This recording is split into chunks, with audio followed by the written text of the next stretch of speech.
여기 도저히 믿기 힘든 두 가지의 죽음이 있습니다. 하나는 2025년 대한민국의 모니터 위에서 매일매일 반복되는 축제입니다. 단 4초. 한 남자가 절규하는 이 짧은 영상은 수천만 명에게 폭소를 선물하며 그를 영원히 고통받는 국민 고자라는 광대로 박제해버렸습니다. 그러나 시선을 돌려 빛바랜 흑백 사진 속 또 다른 죽음을 마주해 보십시오. 1971년 북한 평양. 아무도 찾아오지 않는 폐병동의 독방. 한때 조선의 그레고리 팩이라 불리며 경성과 평양을 뒤흔들었던 최고의 스타는 이념의 칼날에 찢겨 이름조차 지워진 채 피를 토하며 고독하게 생을 마감했습니다. 시명. 우리는 그를 인터넷 세상의 장난감으로 소비하지만 역사는 그를 시대의 광기에 희생된 가장 비극적인 예술가로 기록합니다. 도대체 어떤 잔인한 운명의 장난이기에 조국의 독립을 외치던 숭고한 배우를 반세기 뒤 세상에서 가장 우스꽝스러운 성불구자의 대명사로 만들어버린 것일까요? 오늘 우리는 웃음기를 거두고 그 4초의 비명 뒤에 숨겨진 47년의 처절한 침묵을 들으러 갑니다. 이것은 단순한 인터넷 밈에 관한 이야기가 아닙니다. 이것은 식민지와 분단, 전쟁과 숙청이라는 한국 현대사의 지옥도를 온몸으로 통과하다 산산이 부서진 어느 슬픈 영혼에게 바치는 뒤늦은 진홍옥입니다. 시계바늘을 아주 오래전으로 돌려봅니다. 20세기의 새벽이 밝아오던 무렵 한반도 북쪽의 고도 평양. 대동강 물안개가 피어오르는 그곳에서 시명의 이야기는 시작됩니다. 그의 본명과 정확한 출생 연도는 여전히 안개 속에 가려져 있습니다. 북한 당국이 그를 수청하며 모든 공식 기록을 말소했기 때문입니다. 1908년 생설, 1910년 생설, 심지어 1924년 생설까지 분분하지만 당시 그와 함께 활동했던 원로 예술인들의 증언과 남아있는 흑백 사진 속의 모습을 종합해 볼 때 그는 1910년대 초중반 평안남도 평양 근교의 유복한 가정에서 태어났을 가능성이 높습니다. 당시 평양은 제2의 경성이라 불릴 만큼 번화했지만 동시에 식민지의 우울이 가장 짙게 깔린 도시였습니다. 거리에는 일본 순사들의 칼자루 부딪히는 소리가 들렸고 학교에서는 모국어 대신 일본어를 강요받았습니다. 소년 시명은 그 억압된 공기를 마시며 자랐습니다. 그러나 억압은 역설적으로 탈출구에 대한 갈망을 키우는 법입니다. 소년에게 유일한 해방구는 이야기였습니다. 동네 장터에 들어선 가설 무대, 변사의 현란한 목소리에 울고 웃는 사람들의 모습. 어린 시명은 그 풍경 속에서 알 수 없는 전율을 느꼈습니다. 자신이 무대 위에 서서 수많은 사람의 감정을 쥐락펴락하는 상상. 그것은 암울한 식민지 소년이 꿀 수 있는 가장 화려하고 위험한 꿈이었습니다. 그는 타고난 배우였습니다. 사춘기를 지나며 훤칠하게 자란 키, 서구적인 이목구비, 그리고 무엇보다 동굴처럼 깊고 울림이 큰 목소리는 주변 사람들의 시선을 사로잡기에 충분했습니다. 훗날 사람들이 그를 두고 조선의 그레고리 팩이라 칭송하게 되는 그 압도적인 비주얼은 이미 10대 시절부터 완성되어 있었습니다. 당시 연극은 단순한 오락거리가 아니었습니다. 영화가 아직 대중화되기 전, 그리고 라디오조차 귀했던 시절, 연극은 민중의 아픔을 어루만지고 시대의 모순을 고발하는 가장 강력한 매체이자 지식인들의 전유물이었습니다. 1930년대 청년이 된 시명은 평양을 떠나 경성의 연극 무대에 도전장을 내밉니다. 당시 경성의 연극계는 동양극장을 중심으로 한 대중적인 신파극과 해외 유학파 지식인들이 주도하는 사실주의 연극으로 양분되어 있었습니다. 눈물 없이는 볼 수 없는 통속적인 신파극이 대중의 사랑을 독차지하고 있었지만 혈기 넘치는 청년 시명의 눈은 더 높은 곳을 향하고 있었습니다. 그는 단순히 관객을 울리는 광대가 되고 싶지 않았습니다. 그는 인간 내면의 진실을 파헤치고 사회의 부조리를 고발하는 진짜 예술을 하고 싶었습니다. 그는 극단 고엽과 아랑 등을 거치며 치열하게 연기를 연마했습니다. 당시 극단 선배들의 회고에 따르면 심영은 연습벌레였습니다. 그는 자신의 발성을 완벽하게 만들기 위해 인왕산 바위 위에서 피를 토할 때까지 소리를 질렀고 대본이 너덜너덜해질 때까지 캐릭터를 분석했습니다. 그의 연기 스타일은 당시로서는 파격적이었습니다. 과장된 몸짓과 억양으로 감정을 강요하는 기존의 심파조 연기에서 벗어나 일제된 표정과 묵직한 대사 처리로 관객의 심연을 파고드는 그의 연기는 경성 연극계에 신선한 충격을 던졌습니다. 무대 위에서 심영이 독백을 시작하면 소란스럽던 객석은 찬물을 끼얹은 듯 조용해졌습니다. 그의 목소리에는 설명하기 힘든 마력이 있었습니다. 슬픔을 억누르는 듯한 저음, 분노를 터뜨릴 때의 파괴력. 관객들은 그의 눈빛에서 식민지 조선의 슬픔을 보았고 그의 목소리에서 잃어버린 나의 울분을 느꼈습니다. 1930년대 후반, 그는 이미 연극계에 떠오르는 샛별을 넘어 확고한 스타의 반열에 오르고 있었습니다. 여성 팬들은 극장 앞에서 그의 얼굴을 한 번이라도 보기 위해 장사진을 쳤고 연극 평론가들은 조선 연극의 미래를 짊어질 제목이라며 찬사를 아끼지 않았습니다. 하지만 이 시기 조선의 예술가들이 걷는 길은 결코 꽃길이 아니었습니다. 일제의 침략 전쟁이 본격화되면서 문화계에 대한 탄압과 회유는 날로 교묘하고 악랄해졌습니다. 내선 일체와 황국 신민화라는 구호 아래 연극은 일본의 군국주의를 선전하는 도구로 전락해야 했습니다. 조선 총독은 배우들에게 국민연극이라는 이름의 친일 어용 연극에 출연할 것을 강요했습니다. 거부하는 자에게는 무대에 설 기회를 박탈하거나 심지어 가혹한 고문이 기다리고 있었습니다. 심영 역시 이 거대한 폭력 앞에서 자유로울 수 없었습니다. 그가 친일 연극에 출연했는지에 대한 기록은 명확하지 않으나 당시 활동했던 대부분의 인류 배우들처럼 그 또한 생존을 위해 원치 않는 가면을 써야 했을 것입니다. 일본군 제복을 입고 천화폐하 만세를 외쳐야 하는 무대, 그것은 예술가로서의 자존심을 짓밟는 끔찍한 형벌이었을 것입니다. 무대 뒤 분장실 거울을 보며 그는 일본군 분장을 한 자신의 얼굴에 침을 뱉고 싶었을지도 모릅니다. 나는 배우인가? 아니면 지국의 꼭두각시인가?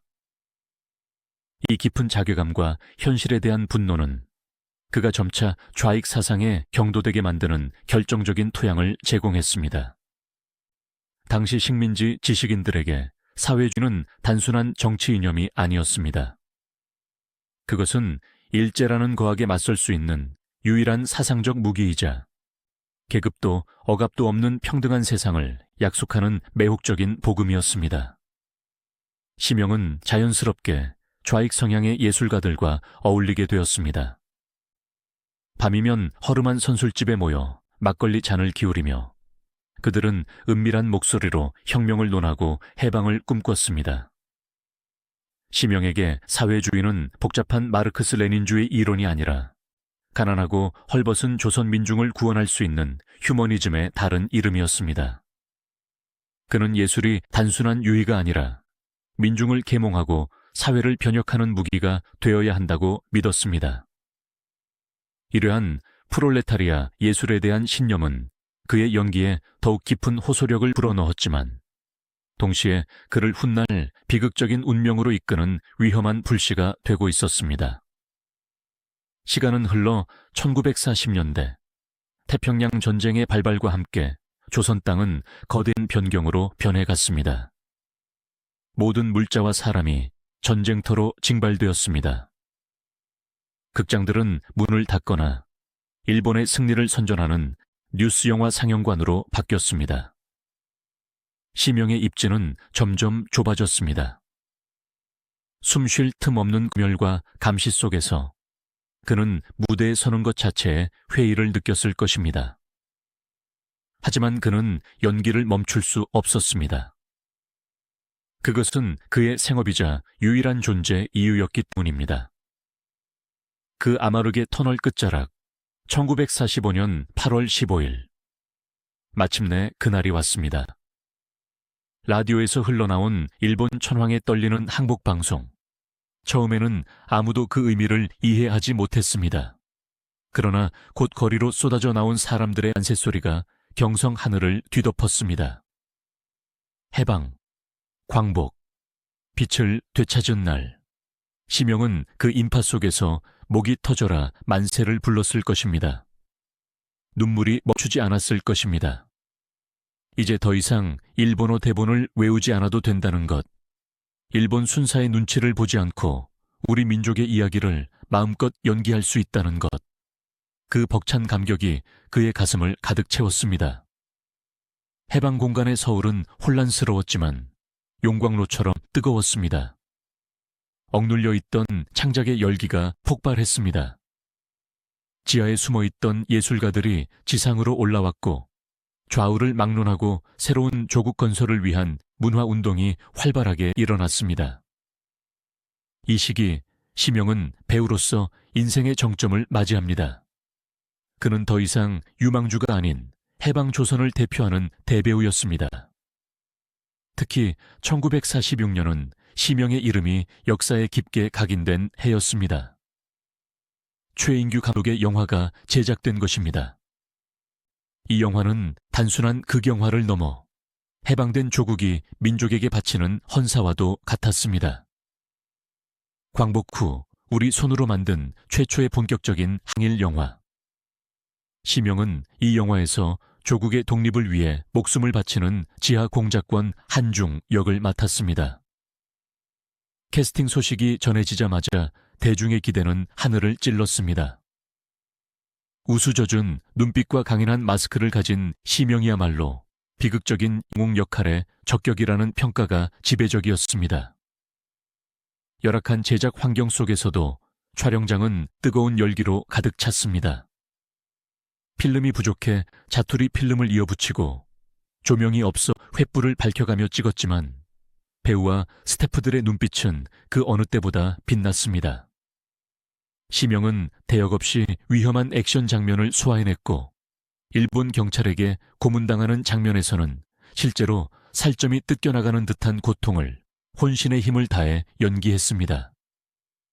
그에게 이 영화는 단순한 연기가 아니었습니다. 식민지 시대를 살아내며 겪었던 자신의 울분과 회한을 씻어내는 제의와도 같았습니다. 영화가 개봉되던 날 서울 종래 극장가는 마비가 되었습니다. 표를 구하려는 인파가 도로까지 점거했고 극장 유리창이 깨지는 소동까지 벌어졌습니다. 스크린 속에서 심영이 피투성이가 된 채 대한 독립만세를 외치며 쓰러질 때 어둠 속의 관객들은 발을 구르며 통곡했습니다. 그것은 단순한 영화 관람이 아니라 민족의 집단적인 카타르시스였습니다. 관객들은 스크린 속의 심영과 하나가 되어 지난 35년의 서름을 토해냈습니다. 의 성공으로 심영은 명실상부한 국민 배우의 반열에 올랐습니다. 길을 걸으면 남녀노소 할 것 없이 그를 알아보며 환호했고 그의 사진은 이발소와 다방마다 걸렸습니다. 그는 돈과 명예, 그리고 대중의 사랑을 한 몸에 받는 슈퍼스타였습니다.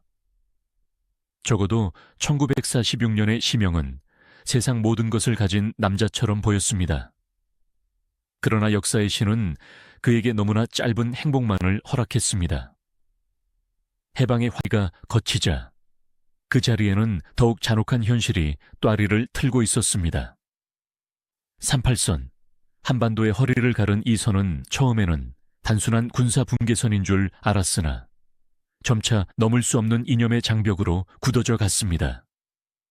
서울의 거리는 좌익과 우익의 시위가 충돌하는 전장이 되었습니다. 어제의 동지가 오늘은 적이 되어 서로를 비난하고 테러를 가하는 살벌한 시대가 도래했습니다.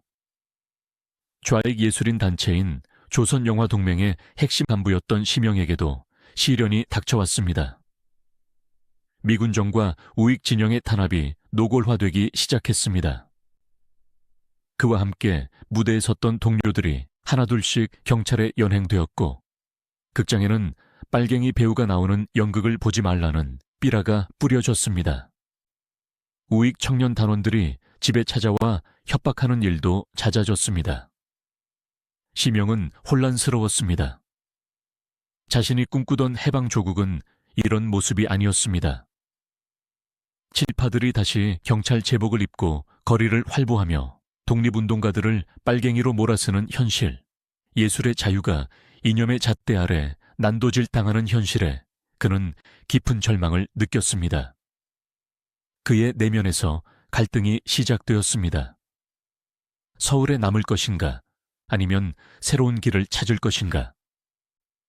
서울에는 가족이 있었고 그를 사랑해주는 수많은 팬이 있었습니다.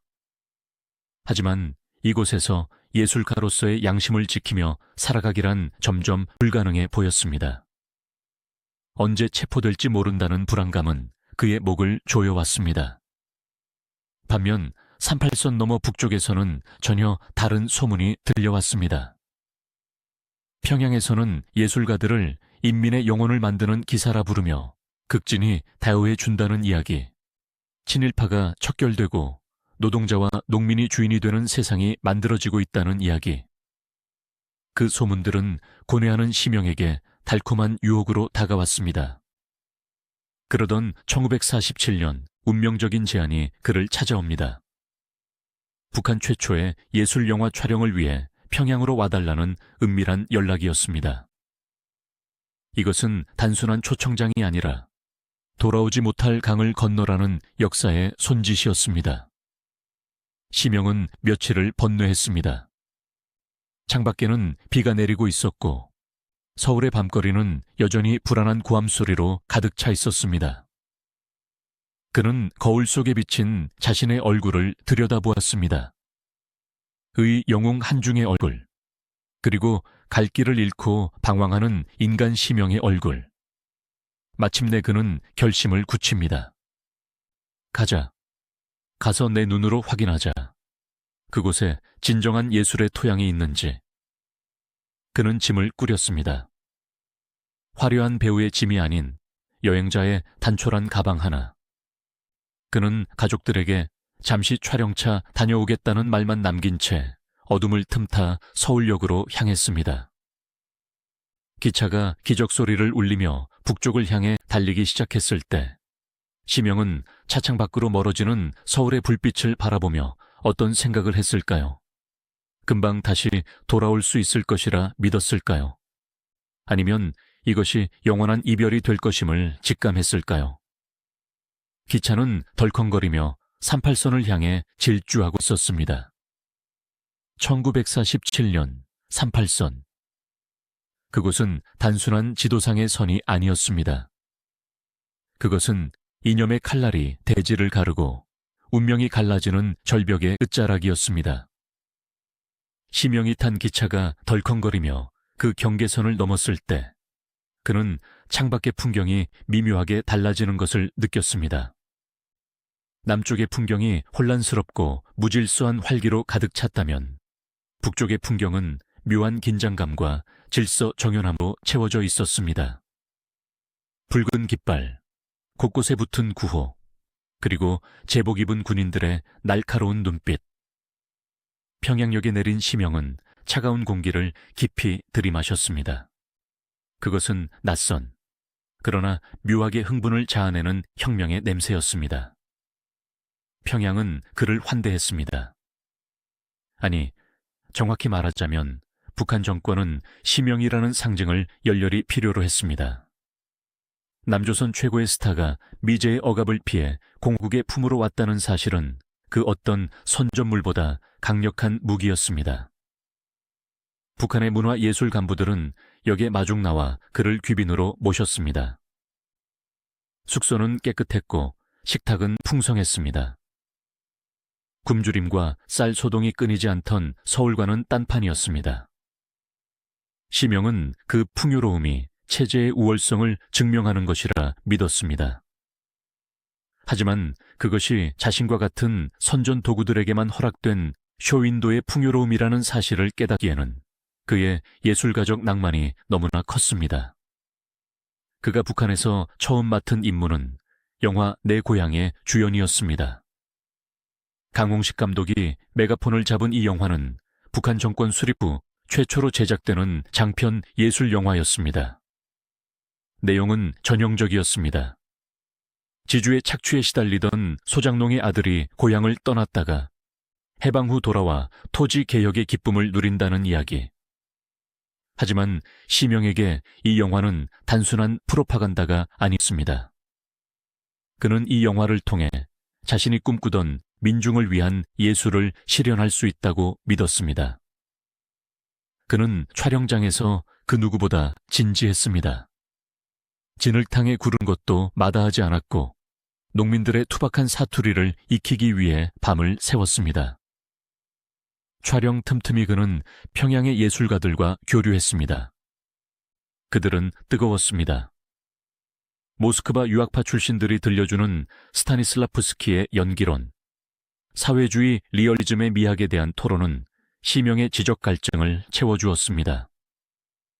서울에서는 검열 때문에 숨죽여 속삭여야 했던 이야기들을 여기서는 당당하게 외칠 수 있었습니다. 시명은 생각했습니다. 이곳이다. 이곳이야말로 예술가가 대접받는 진정한 조국이다. 1948년 남과 북의 각각 단독 정부가 수립되면서 분단은 되돌릴 수 없는 현실이 되었습니다. 이제 양다리를 걸칠 수 있는 회색 지대는 사라졌습니다. 시명은 결단을 내려야 했습니다. 서울로 돌아갈 것인가, 평양에 남을 것인가. 서울에 있는 가족들이 눈에 밟혔습니다. 하지만 돌아간다면 기다리는 것은 서대문 형무소의 차가운 독방일지 모릅니다. 이미 서울의 동료들이 줄줄이 구속되었다는 소식이 들려오고 있었습니다. 결국 그는 평양을 택했습니다. 그리고 비밀리에 가족들을 북으로 불러들였습니다. 야밤을 틈탄 탈출. 갓난아이의 입을 막고 산짐승 소리에 가슴을 졸이며 38선을 넘은 가족들과 재회했을 때 시명은 안도의 눈물을 흘렸습니다. 이제 됐다. 여기서 우리는 새 삶을 시작하는 거야. 아무도 우리를 괴롭히지 않는 곳에서. 하지만 평화는 짧았습니다. 1950년 6월 25일 새벽에 정막을 찢는 포성과 함께 전쟁이 터졌습니다. 탱크가 남쪽을 향해 굉음을 울리며 진격했습니다. 북한 사회는 순식간에 전시체제로 전환되었습니다. 예술도 예외는 아니었습니다. 모든 영화 촬영이 중단되고 배우들은 문화공작대라는 이름으로 전선에 투입되었습니다. 시명에게 주어진 임무는 총을 드는 대신 마이크를 잡는 것이었습니다. 인민군의 사기를 북돋우고 점령지 주민들을 선동하는 것, 그것이 그에게 주어진 전쟁이었습니다. 인민군이 하죽지세로 서울을 점령했을 때 시명은 다시 서울 땅을 밟았습니다. 불과 3년 전 떠났던 고향. 하지만 그곳은 폐허가 되어 있었습니다. 자신이 섰던 극장들은 문이 닫히거나 부서져 있었고 거리에는 인공기가 나부꼈습니다. 시명은 서울 시민들 앞에서 연설을 하고 단막극을 공연했습니다. 위대한 김일성 장군님의 영도 아래 그는 목소리를 높였지만 그를 바라보는 시민들의 눈빛은 차가웠습니다. 공포와 적개심, 그리고 굶주림에 지친 텅 빈 눈동자들. 시명은 그 눈빛을 마주하며 가슴 한구석이 서늘해지는 것을 느꼈을지도 모릅니다. 자신이 꿈꾸던 해방은 이런 모습이 아니었기 때문입니다. 하지만 그는 멈출 수 없었습니다. 멈추는 순간 그 자신도 반동분자로 몰릴 수 있다는 공포가 무의식 중에 자리 잡고 있었기 때문입니다. 전세가 역전되었습니다. 인천 상륙작전으로 인민군이 쫓기기 시작했습니다. 심영도 허겁지겁 짐을 싸서 후퇴 대열에 합류했습니다. 평양을 버리고 압록강 변까지 도망쳐야 했습니다. 그 혹독한 겨울, 1.4 후퇴의 아비규환 속에서 심영은 죽음을 수없이 목격했습니다. 미군 폭격기가 하늘을 뒤덮고 네이팜탄이 떨어지는 지옥도, 꽁꽁 언 강물 위로 시신들이 떠내려가는 참혹한 현장. 그 속에서 예술이라는 단어는 얼마나 무력하고 사치스러운 것이었을까요? 그는 살기 위해 뛰었습니다. 배우로서의 자존심도 인간으로서의 존엄도 모두 내려놓고 오직 생존 본능 하나로 그 겨울을 버텼습니다. 1953년 총성은 멈췄습니다. 한반도는 잿더미가 되었지만 살아남은 자들은 다시 삶을 이어가야 했습니다. 북한 정권은 전쟁의 상처를 덮고 체제 결속을 다지기 위해 대대적인 우상화 작업에 착수했습니다. 그리고 그 선봉장에 심영이 세워졌습니다. 전쟁 중에 제작된 영화가 뒤늦게 빛을 발하기 시작한 것입니다. 이 영화에서 심영은 전선으로 떠나는 아들을 배웅하며 조국애를 호소하는 아버지 역을 맡아 열연했습니다. 그의 영인은 절절했습니다. 전쟁으로 가족을 잃은 북한 주민들의 슬픔을 정확히 건드렸습니다. 극장안은 눈물바다가 되었고 심영은 인민의 슬픔을 대변하는 배우로 추앙받았습니다. 김일성은 매우 흡족해했습니다. 그는 예술을 통치수단으로 매우 중요하게 생각했습니다. 김일성은 심영을 직접 관저로 불렀습니다. 동무, 수고 많았소. 동무의 연기를 보니 가슴이 다 뜨거워지더구만. 최고 권력자의 칭찬 한마디는 곧 법이요, 출세의 보증수표였습니다. 그 자리에서 심영에게 공훈배우 칭호가 수여되었습니다. 북한 배우가 받을 수 있는 최고의 연계, 심영의 가슴에 훈장이 달리는 순간 그의 인생 그래프는 최고점을 찍었습니다. 1950년대 중반, 전후 복구 사업이 한창이던 평양. 심영은 왕처럼 살았습니다. 그는 평양의 노른자위 땅인 모란봉구역에 새로 지어진 배우 아파트에 입주했습니다. 당시 북한 주민 대부분이 판잣집이나 토굴에서 살던 시절, 수세식 화장실과 난방시설이 갖춰진 그의 집은 궁전이나 다름없었습니다. 집안은 외제 가구와 양주로 채워졌습니다. 하지만 가장 큰 특혜는 따로 있었습니다. 어느 날 당 간부가 그의 집 앞에 검은색 세단 한 대를 끌고 왔습니다. 소련제 최고급 리무진 지스 110, 스탈린이 탔다는 그 차였습니다. 당시 북한에는 자동차가 거의 없었습니다. 장관급 간부들도 겨우 관용차를 얻어 타던 시절, 일개 배우에게 개인 전용 승용차가 지급된 것입니다. 운전기사까지 배정되었습니다. 심영이 뒷좌석에 앉아 평양 거리를 달릴 때면 사람들은 경외심 어린 눈으로 쳐다보았습니다. 그는 창문을 내리고 우아하게 손을 흔들어 주었습니다. 마치 할리우드 스타가 된 기분이었습니다. 그는 평양연극영화대학의 교수로 임용되어 후학들을 가르쳤습니다.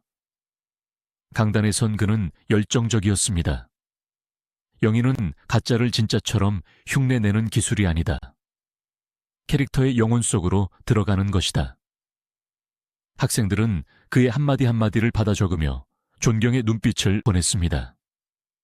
그는 조선영화인동맹의 위원장직을 맡아 북한 영화계의 행정을 좌지우지하기도 했습니다. 권력과 명예, 그리고 부. 심영은 모든 것을 가졌습니다. 그는 생각했을 것입니다.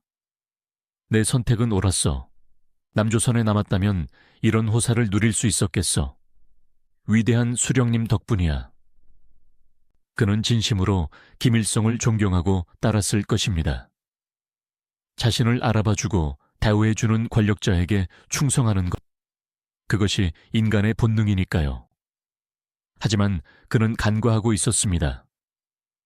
독재자의 총애란 언제든 변할 수 있는 변덕스러운 날씨와 같다는 것을, 그리고 자신이 딛고 서 있는 그 화려한 무대가 사실은 살얼음판이라는 것을. 그에게는 치명적인 약점이 있었습니다. 바로 출신 성분이었습니다. 그는 평양 태생이긴 했지만 해방 후 활동 기반이 서울이었고 월북한 남조선 출신이었습니다. 북한 권력층 내부에서 그는 뼛속까지 붉은 성골이 아닌 필요에 의해 영입된 이방인이었습니다. 전쟁 직후 북한 내부에서는 피해 숙청 바람이 불기 시작했습니다. 전쟁 실패의 책임을 누군가에게 돌려야 했기 때문입니다. 그 희생양은 남로당 출신들이었습니다. 박헌영, 이승엽 등 한때 북한 정권의 2인자, 3인자였던 거물들이 미제의 간첩이라는 터무니없는 누명을 쓰고 처형당했습니다. 심영은 그들과 직접적인 정치적 연관은 없었지만 같은 남쪽 물을 먹었다는 이유만으로 잠재적인 감시 대상이 되었습니다.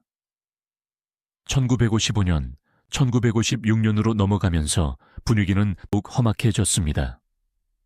소련에서 스탈린 격하 운동이 일어나자 이에 고무된 북한 내 반대파들이 김일성의 1인 독재를 비판하고 나섰습니다. 소위 8월 종파 사건입니다. 김일성은 경노했습니다. 그는 이참에 자신의 권력에 티끌만큼이라도 위협이 되거나 거슬리는 세력은 모조리 뿌리 뽑기로 작정했습니다. 집중지도 사업이라는 명목해 전 주민에 대한 사상 검증이 시작되었습니다. 예술계도 칼바람을 피할 수 없었습니다. 당 선전선동부는 예술가들의 사상을 문제 삼기 시작했습니다. 자유주의적 경향이 있다. 부르주아 사상에 물들어 있다. 과거 남조선 시절의 향수를 버리지 못했다. 기준은 모호했고 적용은 가혹했습니다. 심영에게도 경고등이 켜졌습니다. 그가 평소 술자리에서 했던 농담들, 연기 지도를 하면서 했던 서구 영화의 기법을 배워야 한다는 발언들이 모두 반당 행위로 둔갑하여 보고되었습니다. 어느 날 촬영장 감독이 심영에게 다가와 곤란한 표정으로 말했습니다. 동무, 이번 씬은 좀 수정해야겠어. 위에서 지시가 내려왔는데 동무의 표정이 너무 뭐랄까 퇴폐적이라나? 심영은 어이가 없었습니다. 퇴폐적이라니? 슬픔을 표현한 것뿐인데. 그가 항변했지만 소용없었습니다.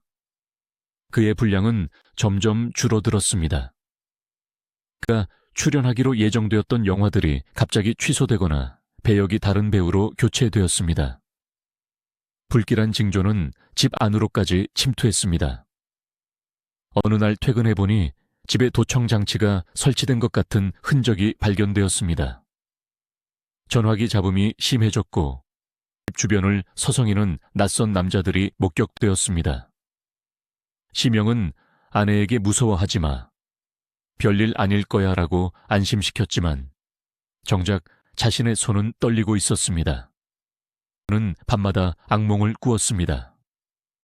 무대 위에서 연기를 하는데 관객석이 텅 비어 있거나 대사를 하려는데 목소리가 나오지 않는 꿈. 식은땀을 흘리며 깨어난 새벽. 그는 곁에 잠든 아이들의 얼굴을 보며 가슴이 옥죄어오는 공포를 느꼈습니다. 1957년 운명의 해가 밝았습니다. 북한 노동당 중앙위원회 전원회의에서 반종파 투쟁을 더욱 강화하라는 결정이 내려졌습니다. 이것은 곧 대적인 숙청의 신호탄이었습니다. 문화예술계 블랙리스트가 작성되었고 그 명단 상단에 심영의 이름이 올라 있었습니다. 죄목은 남로당 계열의 잔재이자 부르주아 반동 예술가. 어느 날 아침 출근하려는 심영의 집문을 누군가 거칠게 두드렸습니다. 보위부 요원들이었습니다. 심영 동무, 잠시 동행합시다. 조사할 게 좀 있어. 그들의 어조는 정중했지만 눈빛은 살기를 띠고 있었습니다. 심영은 직감했습니다. 올 것이 왔구나. 그는 옷매무새를 다듬고 떨고 있는 아내의 어깨를 한번 감싸준 뒤 집을 나섰습니다. 그날 아침의 햇살이 유난히 눈부셨던 것을 그는 평생 잊지 못했을 것입니다. 그것이 그가 인민배우로서 누린 마지막 자유의 햇살이었기 때문입니다. 조사는 가혹했습니다. 어두운 취조실, 눈을 찌르는 백열등. 동무는 1946년 서울에서 미군 장교와 만난 적이 있지. 무슨 이야기를 나눴나? 박헌영의 지령을 받고 월북한 것 아닌가? 영화 내 고향에서 지주 역할을 할 때 은근히 지주를 동정적으로 묘사했지. 그게 바로 반혁명적 태도야. 말도 안 되는 질문들이 쏟아졌습니다. 과거의 모든 행적이 왜곡되고 조작되었습니다. 시명이 그건 사실이 아닙니다. 저는 당을 위해 충성했습니다. 라고 외칠 때마다 돌아오는 것은 욕설과 구타였습니다. 이 반동놈, 아직도 정신을 못 차렸구나. 며칠, 아니 몇 주가 지났는지 모릅니다. 시명이 풀려나 집으로 돌아왔을 때 그는 반송장이 되어 있었습니다. 하지만 더 끔찍한 것은 그 다음이었습니다. 그에게 내려진 처분은 사형이나 수용소행이 아니었습니다. 칭호 박탈과 추방. 그것은 사회적 사형 선고였습니다. 공훈배우 칭호가 회수되었고 교수직에서 파면되었습니다. 그리고 평양에서 나가라는 명령이 떨어졌습니다. 시명이 짐을 싸던 날, 아파트 단지 사람들은 모두 창문을 닫고 커튼을 쳤습니다. 어제까지만 해도 선생님 하며 굽신거리던 이웃들이었습니다. 그 잔인한 침묵 속에서 시명은 인간에 대한 깊은 환멸을 느꼈을 것입니다.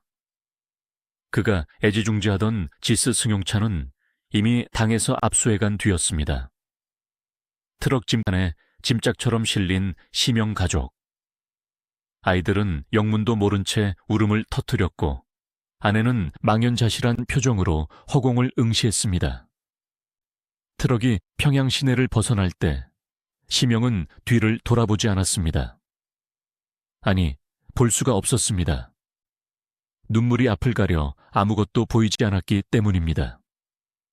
화려했던 10년, 꿈 같았던 영광의 시대는 그렇게 허무하게 막을 내렸습니다.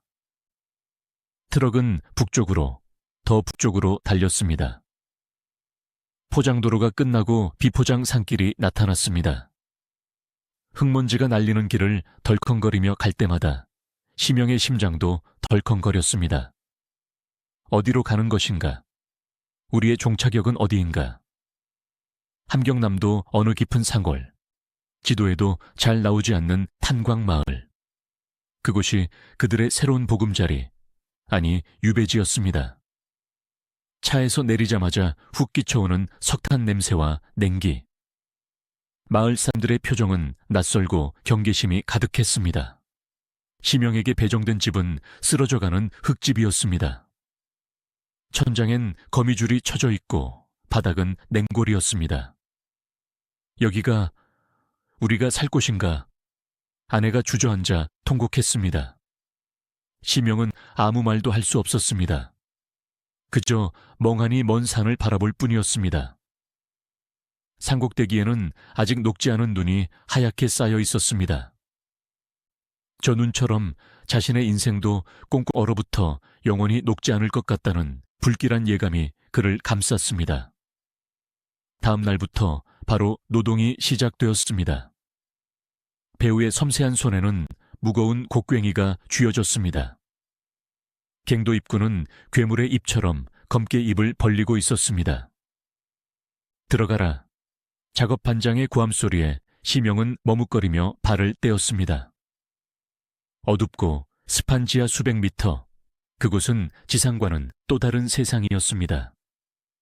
숨을 쉴 때마다 검은 가루가 폐부 깊숙이 박히는 곳. 그곳에서 시명은 석탄을 캐야 했습니다. 한때 셰익스피어의 햄릿을 연기하며 죽느냐 사느냐. 그것이 문제로다를 읊조리던 그가 이제는 오늘 할당량을 채우느냐 못 채우느냐는 생존의 문제와 싸워야 했습니다. 육체적 고통은 상상을 초월했습니다. 허리가 끊어질 듯 아팠고 손바닥은 물집이 터져 피가 흘렀습니다. 하지만 그보다 더 견디기 힘든 것은 정신적 모멸감이었습니다. 함께 일하는 광부들 중에는 그를 알아보는 이들도 있었습니다. 저 사람 영화배우 심영 아니야? 쳇, 꼴 좋네. 평양에서 잘 먹고 잘 살더니 꼴 좀 봐라. 뒤에서 들려오는 수근거림과 비웃음. 그것은 날카로운 비수가 되어 심영의 가슴을 후벼 팠습니다. 그는 고개를 들 수 없었습니다. 석탄 가루로 얼굴을 검게 칠하고 누구와도 눈을 마주치지 않으려 애썼습니다. 그는 스스로를 투명 인간으로 만들고 싶었습니다. 차라리 존재하지 않는 사람이 되고 싶었습니다. 세월은 잔인하게 흘렀습니다. 1년, 2년, 탄광에서의 시간은 멈춘 듯 더디게 흘렀지만 심영의 몸은 빠르게 늙어갔습니다. 기침이 잦아졌습니다. 처음에는 단순한 감기인 줄 알았지만 기침을 할 때마다 가슴 깊은 곳에서 쇳소리가 났습니다. 진폐증의 초기 증상이었습니다. 거기다 영양실조까지 겹쳐 그의 몰골은 말이 아니게 변해갔습니다. 빛나던 눈동자는 탁해졌고 풍성했던 머리숱은 듬성듬성 빠졌습니다.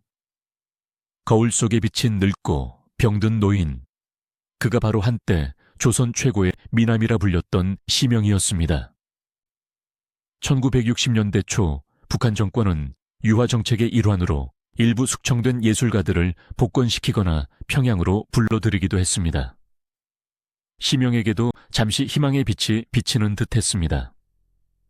병세가 악화되어 더 이상 객내 노동을 할 수 없게 되자 당국은 그를 평양 인근으로 거주지를 옮겨주었습니다. 하지만 그것은 완전한 복권이 아니었습니다. 여전히 감시 대상이었고 무대에 설 기회는 주어지지 않았습니다. 평양으로 돌아온 그는 유령처럼 살았습니다.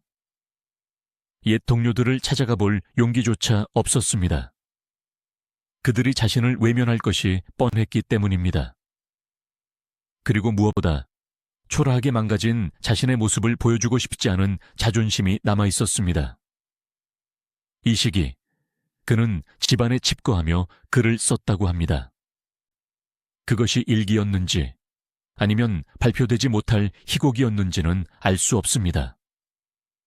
그저 몽당 연필을 꾹꾹 눌렀으며 마음속에 응어리진 하늘 종이 위에 토해냈을 것입니다. 나는 죄인이 아니다. 나는 예수를 사랑했을 뿐이다. 조국을 사랑했을 뿐이다.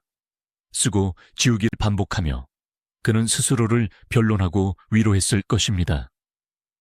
그 종이 조각들마저 훗날 압수되거나 불태워져 전해지지 않는다는 사실이 더욱 안타까울 뿐입니다. 가정불화도 극에 달했습니다. 자식들은 성장하면서 자신들의 처지를 비관했습니다.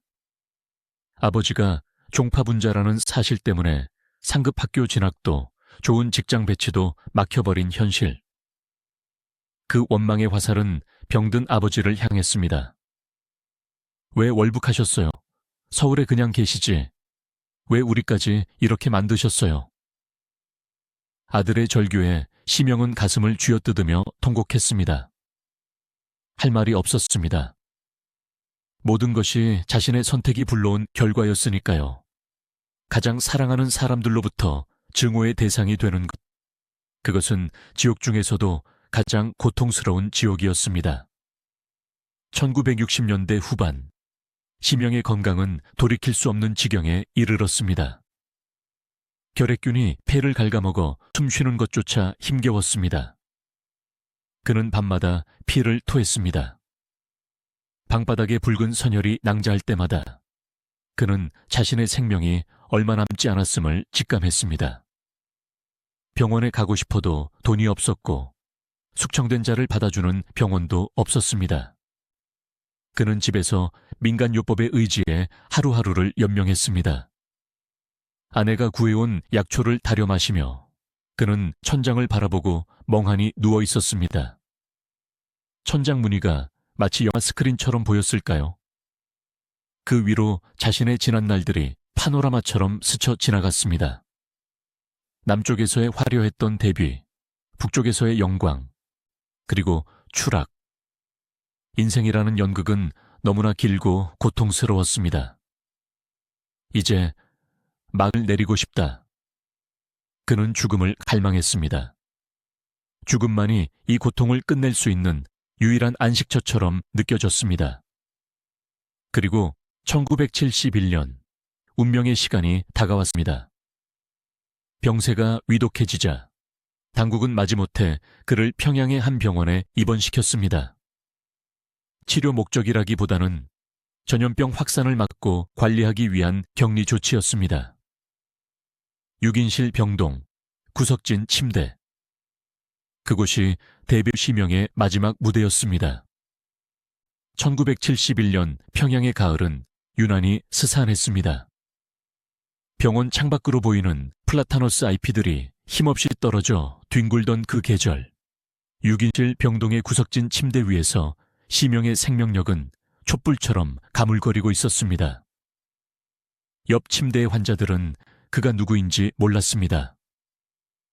그저 밤새도록 기침을 해대며 잠을 설치게 만드는 귀찮은 늙은이, 혹은 가끔 헛소리처럼 알 수 없는 대사를 중얼거리는 미치광이로만 여겼을 뿐입니다. 간호사들조차 그에게 말을 걸지 않았습니다. 차트에 적힌 시명이라는 이름 옆에는 아마도 그를 주의해서 감시하라는, 혹은 특별한 처치를 하지 말라는 붉은 표식이 있었을지도 모릅니다. 그는 철저하게 고립되어 있었습니다. 물리적으로는 사람들 사이에 있었지만 사회적으로는 이미 격리된 섬이었습니다. 결핵균은 잔인했습니다. 그의 폐를 궁숭숭 뚫린 벌집처럼 만들어 놓았습니다. 숨을 들이마실 때마다 찢어지는 듯한 통증이 가슴을 후벼 팠고, 내뱉을 때는 썩은 피 냄새가 났습니다. 한때 그토록 우렁차고 맑아서 조선의 그레고리 팩이라 불렸던 그 명품 목소리는 이제 쇳소리가 섞인 거친 가래 끓는 소리로 변해 있었습니다. 그는 말을 잃어버렸습니다. 아니, 할 말이 없었을 것입니다. 누구에게 무엇을 말하겠습니까? 아내에게? 미안하다는 말조차 사치였습니다. 자식들에게? 그들의 인생을 망친 아비로서 유구무원이었습니다.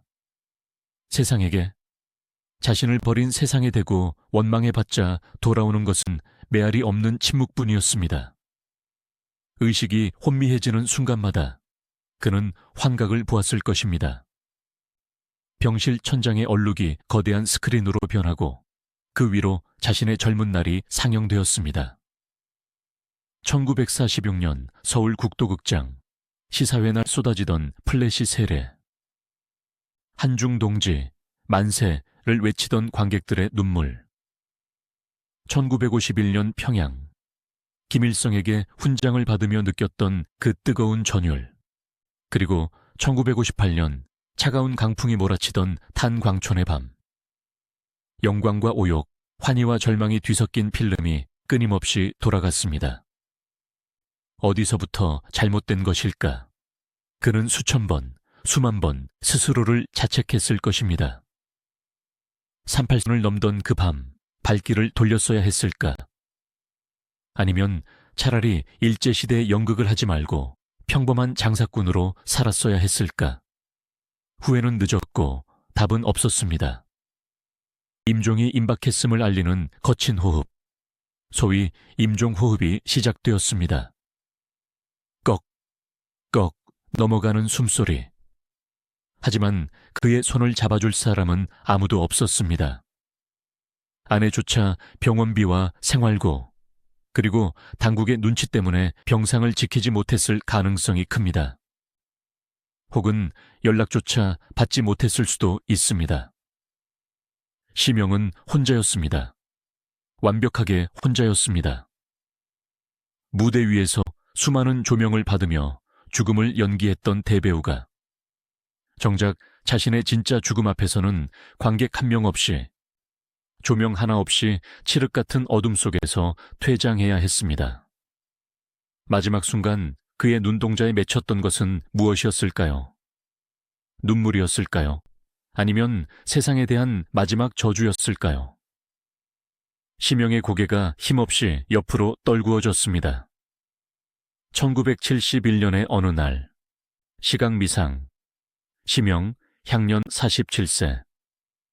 한국 영화사의 한 페이지를 장식했던 별이 평양의 초라한 병실에서 소리 소문 없이 떨어졌습니다. 의사가 와서 형식적으로 사망을 확인하고 흰 천을 얼굴 위로 덮었습니다. 그것으로 끝이었습니다.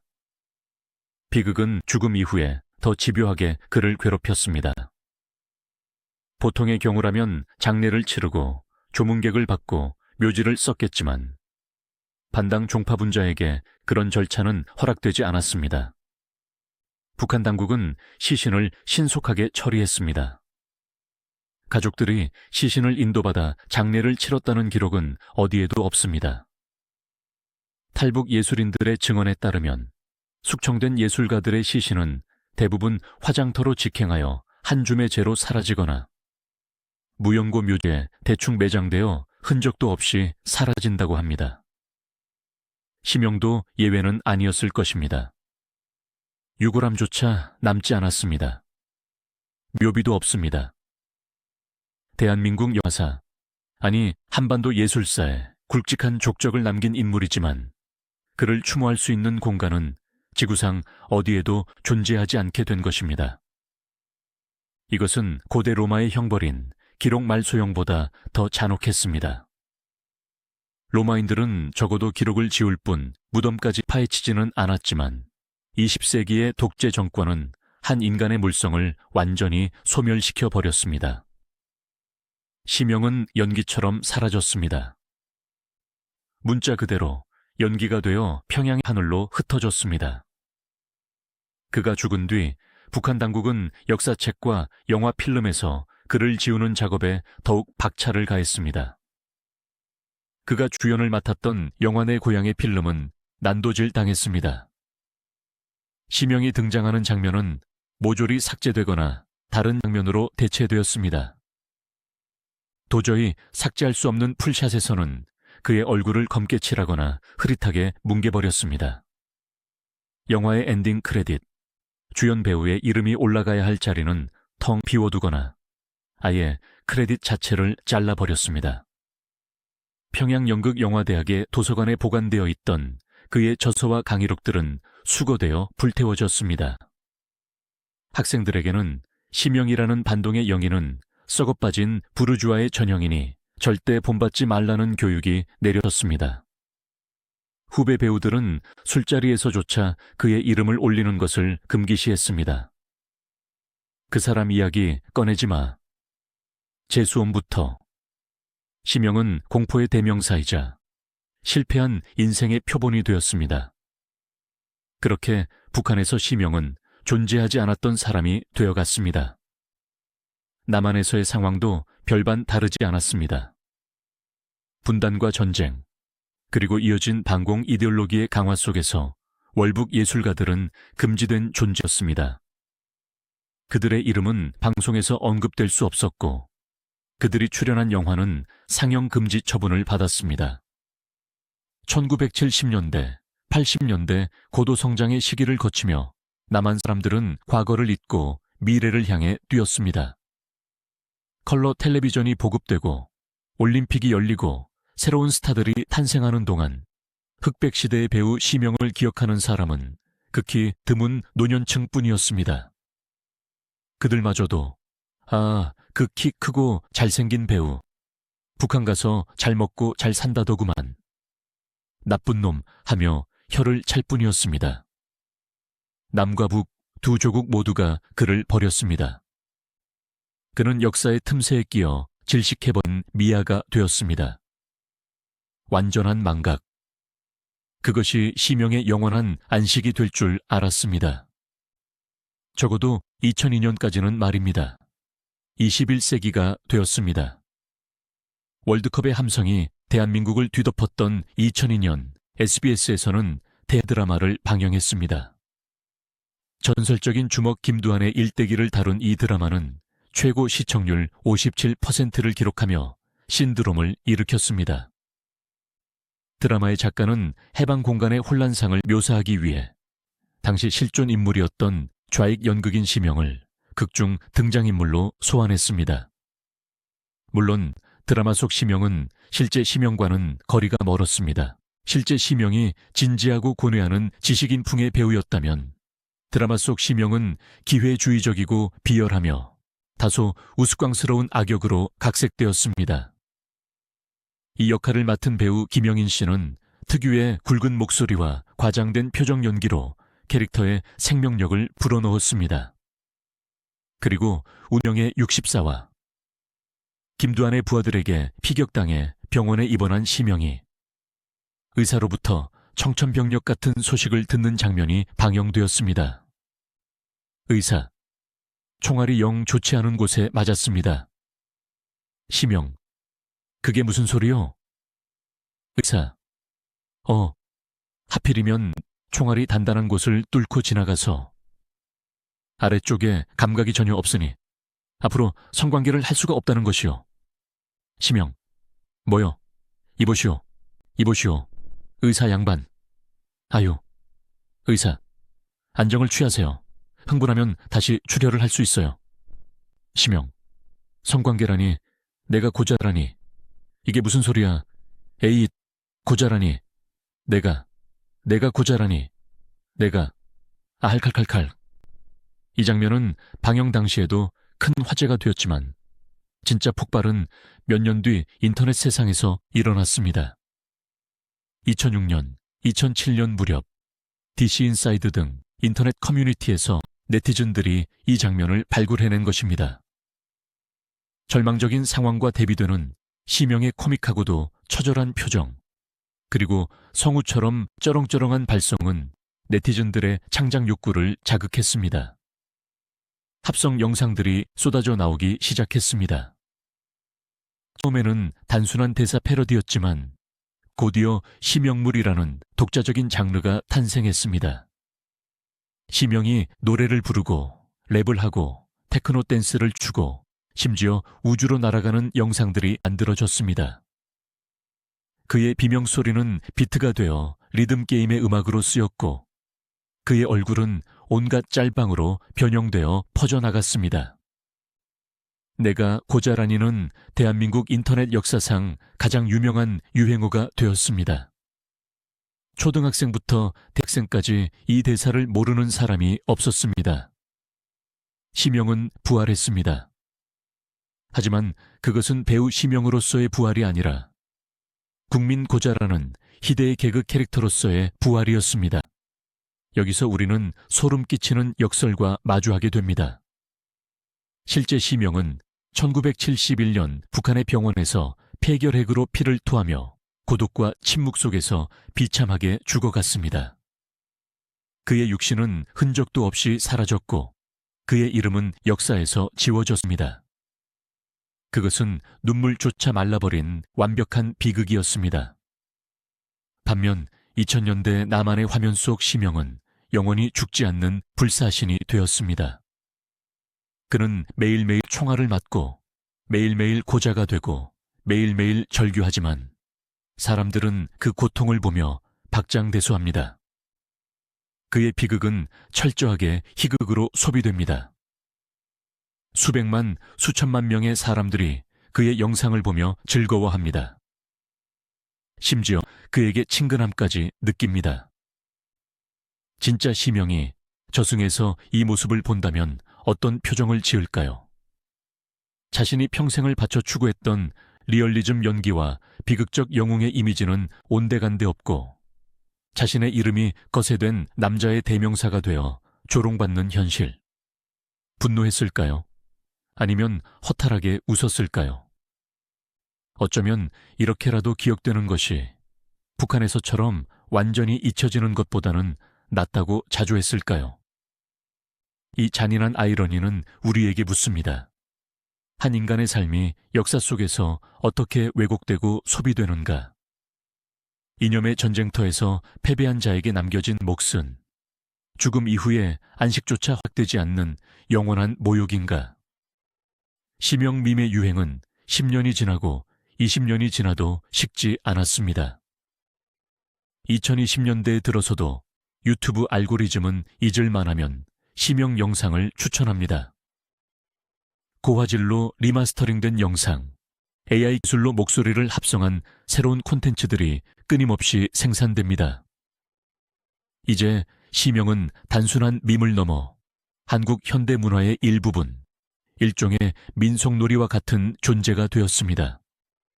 하지만 우리는 웃음의 파티를 잠시 멈추고 그 이면을 들여다봐야 합니다.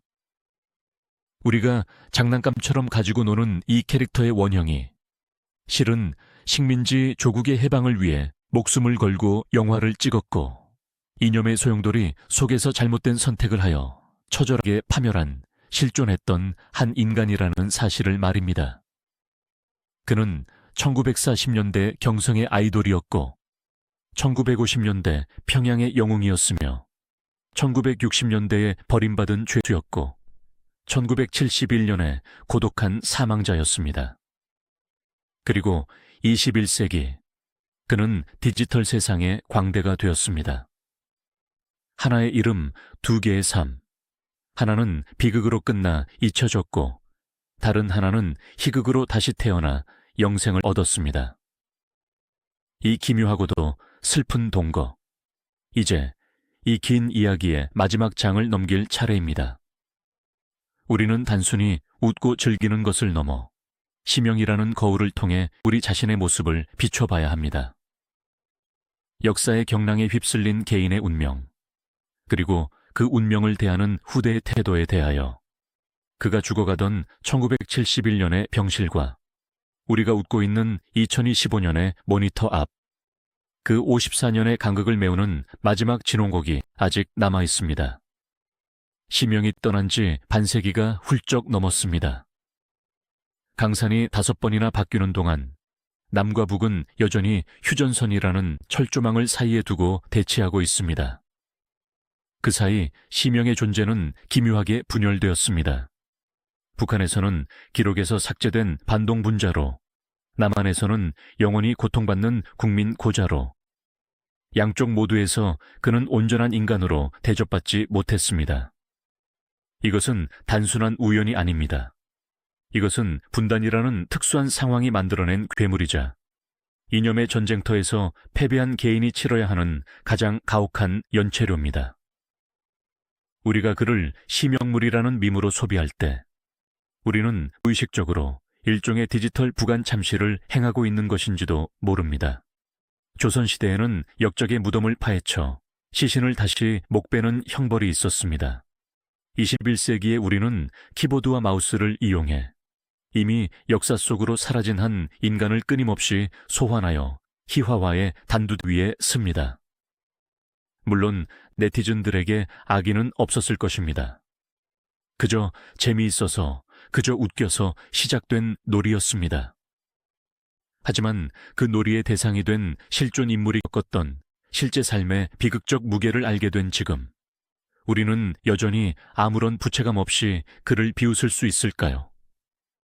잠시 그 모든 조롱과 이념의 껍질을 벗겨내고 예술가 심형의 알몸을 마주해 봅시다. 만약 그가 1947년 38선을 넘지 않고 서울에 남았더라면 한국 영화사는 어떻게 바뀌었을까요? 영화 평론가들과 역사학자들은 조심스럽게 가정해 봅니다. 그는 아마도 1950년대와 60년대 한국 영화의 황금기를 이끄는 거목이 되었을 것입니다. 신상옥, 유현목 같은 거장들의 영화에서 심형은 중후하고 지적인 캐릭터를 도맡아 연기했을 것입니다. 김승호, 김진규 같은 대배우들과 어깨를 나란히 하며 대종상 영화제 시상식에서 나무주연상 트로피를 들어 올렸을지도 모릅니다. 그리고 1971년 그가 병마로 세상을 떠났다면 대한민국은 그를 영원한 스타로 추모하며 그의 이름을 딴 영화관을 짓거나 그의 일대기를 다룬 다큐멘터리를 제작했을 것입니다. 서울 어딘가에는 그의 묘소가 있어 매년 기일이 되면 후배 배우들이 찾아와 헌화했을 것입니다. 하지만 그는 잘못된 선택을 했습니다. 예술을 위한 유토피아를 찾아 떠난 길은 사실 전체주의의 감옥으로 들어가는 입구였습니다. 그는 자신의 재능이 정치를 이길 수 있다고 믿었던 순진한 나르시시스트였고 그 오만의 대가는 파멸이었습니다. 북한이라는 사회는 예술가의 영혼을 연료로 태워 체제를 유지하는 용광로였습니다. 심영은 그 불길 속에서 가장 화려하게 타오르다 결국 재만 남기고 버려진 장작이었습니다. 그의 삶은 우리에게 묻습니다. 이념이란 무엇인가? 국가란 무엇인가?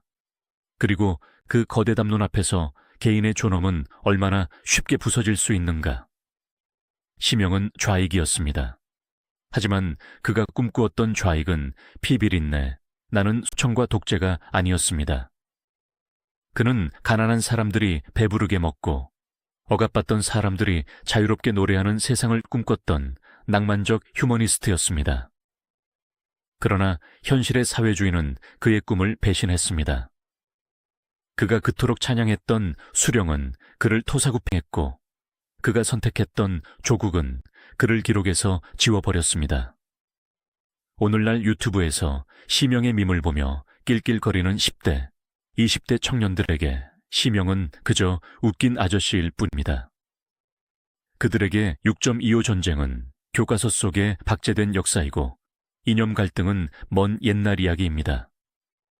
어쩌면 심영의 밈이 이토록 오랫동안 생명력을 유지하는 이유는 역설적으로 우리가 그 시대의 아픔을 잊었기 때문일지도 모릅니다. 비극이 희극으로 소비되기 위해서는 거리두기가 필요합니다. 우리는 심영의 고통과 철저하게 분리되어 있기에 그의 절규를 개그 소재로 삼을 수 있는 것입니다. 하지만 이제 우리는 압니다. 그 내가 고자라니 라는 비명 속에 숨겨진 진짜 의미를 말입니다. 드라마 속 심영은 성기능을 상실했지만 실제 심영은 인격과 존재를 거세당했습니다. 그는 자신의 목소리를 낼 수 없는 번거리가 되었고 자신의 이름을 가질 수 없는 투명 인간이 되었습니다. 그것은 물리적인 고자됨보다 훨씬 더 끔찍하고 근원적인 상실이었습니다. 이제 120분에 걸친 긴 시간 여행을 마무리하려 합니다. 우리는 1920년대에 평양의 거리에서 꿈을 꾸던 소년을 보았고 1940년대에 경성의 무대에서 포효하던 청년을 보았습니다. 1950년대에 평양의 하늘 아래서 오만하게 빛나던 스타를 보았고 1960년대에 탄광의 갱도에서 시들어가는 중년의 남자를 보았습니다. 그리고 1971년 차가운 병실에서 고독하게 숨을 거둔 노인의 마지막 얼굴을 보았습니다.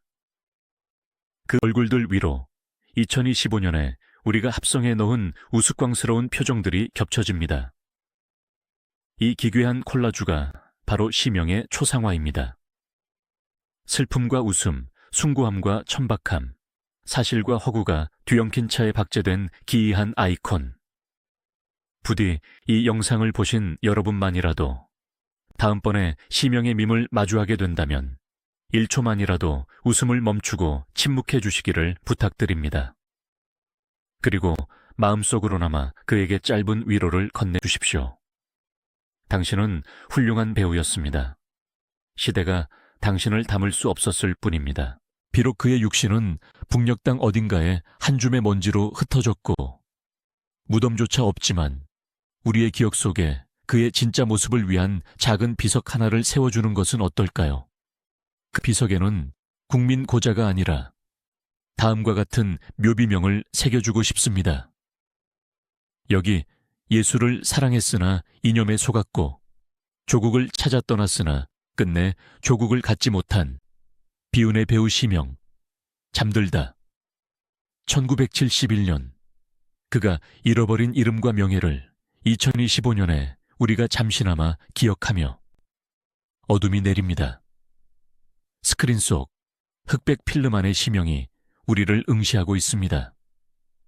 의 한 장면, 그 강렬하고 맑은 눈빛. 그는 무언가 말하려는 듯 입술을 달싹입니다. 하지만 들리지 않습니다. 역사의 소음과 인터넷의 웃음소리가 그의 진짜 목소리를 덮어버렸기 때문입니다. 이제 우리가 그 소음을 끄고 그의 침묵에 귀를 기울일 차례입니다. 그는 실패했습니다. 하지만 그의 실패는 우리에게 승리보다 더 깊은 교훈을 남겼습니다. 인간은 무엇으로 사는가?